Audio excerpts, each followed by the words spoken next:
entertained and not bored and totally appreciative and excited and aware. Satan still has the memory of what it was like. When we were connected to creation, I didn't do this, and I didn't do this, and I didn't do this. Maybe that knowledge could allow it to create a prison system like this. And so you've become like a tennis ball in a tennis match. And they're hitting you back and forth between good and bad, black and white, right and wrong, sane, insane, the whole thing. Love is not this elated feeling. It's not fluffy-duffy. It's when you truly connect to it, it's very calm and very powerful. But you can have various emotional responses to it, which is your conscious individual experience of it, which is your free will, which is the excitement of being a creation. But that's your experience of it. That's not what love is. That's your experience of it. Life is a pretty cool thing, man. Now, some people think we're in a system of universal darkness, and this is all false creation. But that doesn't change anything. See, the sword of truth slices through all of that. The solution is still the same. Don't love a person's body. If that's a creation of darkness, don't love it, but love the spirit inside of it.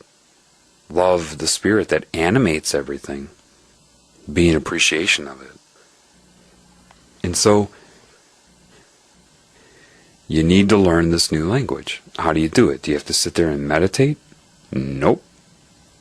Become mindful of your thoughts. Why go out into nature? There's so much life out there. Remember that football game analogy? You put out 3 receivers on a play and then there's 3 pass defenders on a play. You go out into life, into nature, and now it's like sending out 300 receivers and having only 10 defenders or something. They can try to intercept the larger scalar mind communicating with itself, but if they defend it here or there, it'll pop up somewhere else. Because animals have not been put through all of these things. Even the predators are even more connected than you are. Even they are, especially in this time. This is why it's very important to get out into nature. Very important. Because that's where the creative spirit is. It's everywhere, of course, but that's where you're going to get the clearest signal. And remember, Earth has an infection right now. So much like your macrophage and much like your body's consciousness assessing a virus, okay, and your immune system, the whole thing, like I talked about before, you're thinking, why are you talking about the immune system and the body? Come on, man. Expand your consciousness. It's all related. See the pattern. Recognize the pattern. Did you hear that train right there? Yeah.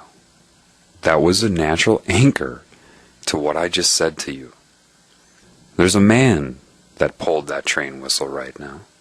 And the larger mind told his conscious mind that was time for him to pull. There you go. Just happened again. Now, remember, it's like playing guitar. At first, you're not going to play the chord very well. You're going to screw it up.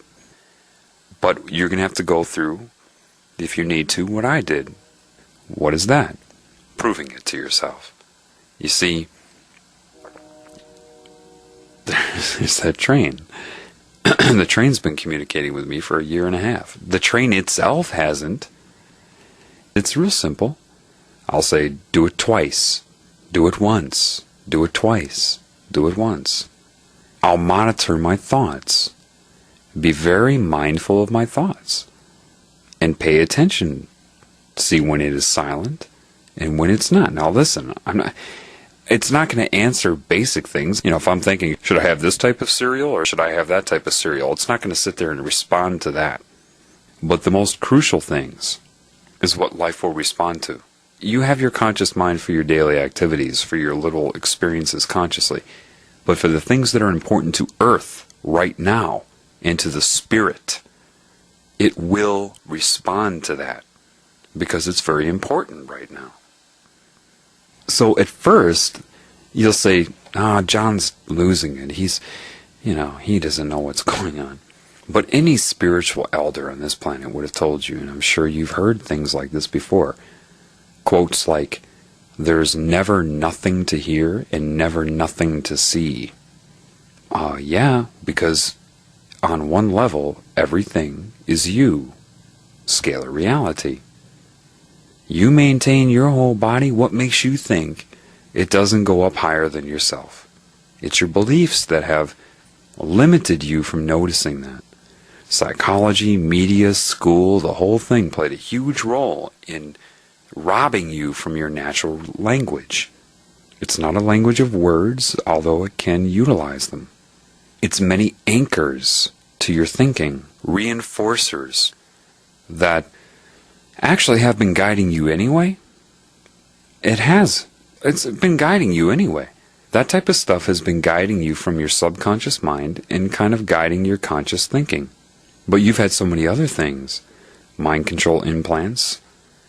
And let me save you the suspense. I know you think the microchip is coming. From what I understand, people have been implanted since the late 70s. But no need to worry about that. Love can overcome that as well. Understand, life is always speaking to you. And you haven't known about it because it's been too difficult to explain to the average person throughout the years. They just couldn't quite get it. Because there are a lot of people that are functioning like robots. They have a mind just like you, but maybe their spirit isn't quite active like you, so they lack the intuition and the awareness. But you both, if you have a strong spirit, and somebody else who does not, you both have a mind. And your minds will interact with each other. Remember, your mind's like this piece of clay on a potter's wheel. The train whistle is like something that comes by and just a little streak on the clay as it's spinning. Sorcery does the same thing. Why do you think they call Harry Potter Potter?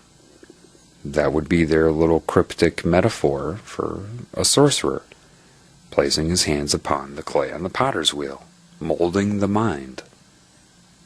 But nothing molds that piece of clay better than love. And nothing has more power over the mind than love. Nothing. So, how does it work then when I say go into nature? It's so simple that people make it complex. It's true. Life speaks to you. Stop trying to project and receive from moment to moment. And what you're going to find is that it all happens way too quickly and it's way too coordinated to, say, communicate to a friend with conscious verbal language from moment to moment about it happening in that moment. But I've come into contact with plenty of people that were kind of psychic, and when that happens, because I've expanded now and I've kind of awakened in this process, a lot of our communication is just yeah, nodding, yeah, because it's instantaneous understanding. You're just psychic with one another. I've had a lot of psychic interactions.